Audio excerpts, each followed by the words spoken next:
it's Jameson, and I've got an unboxing, and I hope this video is working. I've got a gigantic box, so I had to put my camera up super high, and I can't see what's going on. Hopefully you can hear me, and let's dig in. So I can't help myself. I ordered a bunch more molds, this time again from Creative Paradise.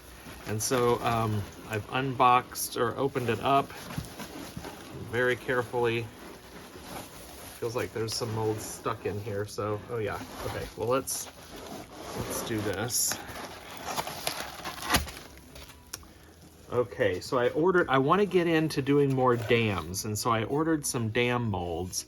They have these dam molds from Creative Paradise. This is a, let's see, it was like a half cylinder kind of thing. So yeah, like a half cylinder here.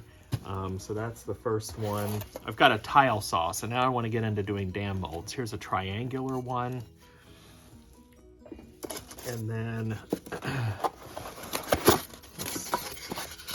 this is a conical mold.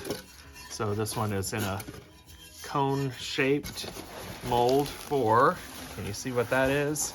This is the popular Christmas tree.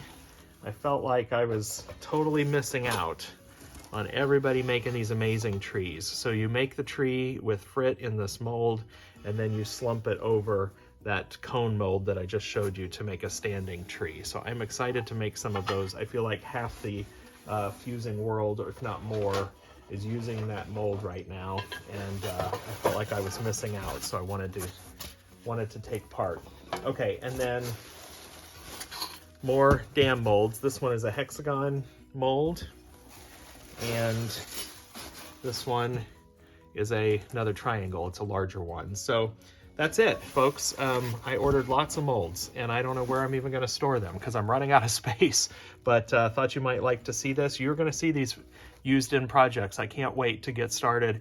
I've got lots of ideas, and I've got the tile saw, and I'm ready to rock and roll. So keep subscribing to the channel. If you don't follow me on Facebook, make sure you do that over there as well.